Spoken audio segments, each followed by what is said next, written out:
Tala falawal ni foi salulu mai Samoa, alo mai o le whaapoponga o tala yo Vaifanua, a le Samoa Entertainment TV. E fitu ta avale le malo wa write off, wa le tue whaonga ina le malo, lea o le afa tau tu ia i les freile nei, i lana loto a masania i vai mea. O ta avale au fiai van V6 e tolu, o le luafe sfulu valu i tau amata o le valu afe Tala. E lua isi van haies luafe sfulu lua, se fulu luafe ma le se fulu ono afe tau amata. Ma Toyota Hilux double cab pickup, o le luafe sultasi ma le luafe sfulu tolu.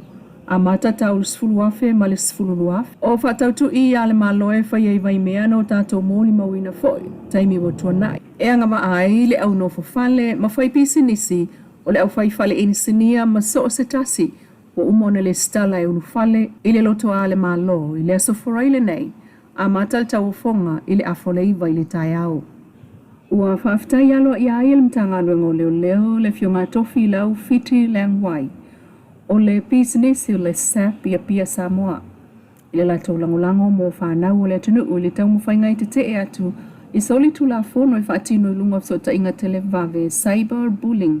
O le langolango le sap a pia Samoa wa mulma wina i lunga so ta inga tele vave la tau videos. O le te te atu i soli tu la fono i lunga so ta inga tele vave o mwhai nei. Ele ofisa o leo leo o na wha salalau na videos. E wha awa waipea le wha la wiloa. O whaia ile neifo i taimi uta sanga mō le te atu soli tu la fono i lungo interneti. Mo whautua le mtanga luenga o le tātou ngā lulue wha atasi o se si o mga saunga le mūfo ile nā mō whanau o le tunu. Ai ile mta upulawa leo le Cyber Safety Week. O whanga solo i fo ile polkalame mo le Cyber Crime Investigation e o atu lava ile aso foraino le vai aso nei le whalea unga leo leo i tāwha ingata. E aunga lava ile toe si itia o le sila fia. Tau su enga leo leo, malo lato tali atu i lu i tau o whaafi tau lilo nei o le cybercrime i Samoa. O le apolkalame whaapito lo whaatino e leo leo mai Australia, e whaapoto atilia i tato leo leo i to mai o mai malatou. Ia umane, wa mawose whaapoponga o to mai le whaingo su enga tau soli tu la fono, i lunga so ta inga tele vavave, ma le saunga le mufo i o tangata lau tele le siusi o manga, o le tu mai whaona ponei. O mawalunga le sila le pulenga le mtanga alwenga wa onga ilana au whainga alwenga fau, le ua whaafeilo ai atu iai ma le nganga fia. E to tolu e au fia ile fionga sinale te wila mawalai vau, le principal officer, le quality assurance, le vaenga le secondary. Le sunga nura akui, le payroll officer, ile vaenga o tupe ma le pulenga. Ma le sunga fanua fau au Kustino sau leone tui maunga, le Senior School Governance Management Officer. Pei tai umoli mawina foi ele mitanga alwenga leanga i lunga. O le ngā lulue wha o niu sa vaenga lau whai ngā alwenga ma si iti ai o la tautulanga. E au fia ile fionga iose tō ngā ngae. Principal Education Officer o le Primary po le vaenga o le Curriculum Design and Materials Division. Le sunga atua ia ma moe fōlinga i saia, Principal Officer o le Early Childhood Education. A wau Wesele, le Principal Education Officer o le Project Coordinator. Ponesi Filippo, Principal Officer al vaenga o le Quality Assurance Primary.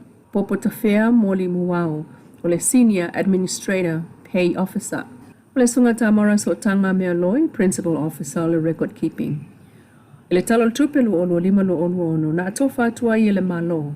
Le selau tol sulfa miliona fa selau mol fitua fe iwa selau. Ile mtanga alwenga wa onga. Muana mea fai male atina ina o le matanga alwenga. Enisio Tala, o le tau mawhainga e fufuol whaafitau li o lo tupu nei i lunga of sota inga televavave pe o soli tu la fono le cybercrimes.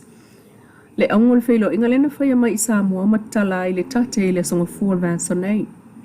Es frutasi sui o atunu ue pe Australia, New Zealand, Lik Samoa, Tonga, Fiti, Vanuatu, Solomona, Tuvalu, Nauru, Male atu kuki. Na ufa atupula ia tele le whaonga sota inga televavave i soli tu la fono. E pe ona moli mawina i Samoa le tele o fake pages po profile whaonga iata o isi mai ngua o isi e soli atua ile tu la fono. O le osa whainga o tangata, o le tau whaavalea, soli tu la fono e so tanga i whala au whaasaina, ma isi soli tu la fono umatua a fia i lawan Pasifika. Maawa ya tia ilia sao ninga mo se uputa ua le fiongal palemia. La ulian malia topla ta ivao ma le sui komsino Australia e Samoa Simon Doggins. Maama na iai foi le sao faawau o le Federal Police a Australia ma le Cyber Safety Pacifica. Whaamna toi foi le suli mai o tausanga o le Cyber Safety Pacifica ma le ngā luenga whaalawi loa pui puinga o so ta inga televavave ai o le Pasifika. O le umane o na whelo i atu le sui o le malo o Ukanda i Samoa o Dorothy Samali Ayara. I le fionga i le au mamanu le malo tu to tasi tuim le li whana ma ale to so ala vile lua i le vansu nei. Matau awa tu iai o na tusi taua loa i le maoto le malo i vailele. Ma whaasolo ane e wheloa i male fionga le palemia. La ule mali e tō plata i vao le o tea. Plata i vao Forsi Schmidt. O le sotanga lea o Samoa ma Ukanda. Whaato a amata ya mati o le tausanga taluailu o lima. E ala sota inga i ofisa ampasa i New Yorka. Ma whaawa uma iai mo le anga iluma ma ave le wha mua ia tina e whai. Ai o lui tau i whaala poptonga o ave ai. Ma tō tino po membership e pe o le United Nations po malo au whatasi le Commonwealth malo tau pulenga. Ma le whaala poptonga o malo Afrika me Caribbean. Ma sau noel hai komsina le sunga ai uha o se anga inga fo iluma molo na tunu le mawaiol so tanga ma le malo Samoa. Ma ia whaafta ia le talinga malo le fontelo le chakom ia ake topa lua o lua wha. Ai whelo inga mo le fiongal palemia o le taitai o le malo i lona ofisa. Sunga lau le mali e tona whea ai mata upu tau whaatoanga. Ai o le whaasolo atu ina tuto tasi lona tunu. Mai pulenga wha kolonia Britania ia oktopa tasi vono lua. O vai tau fo ile ana tuto tasi a ilo tato malo Samoa. Ai o le so tanga ma Samoa mai le lua o lua wha mala na tali malo le lei. E mana tua ai pea ele tamatai komsina le sao o lato nuu apolima mai le taimi o tali ngā malo le chokom.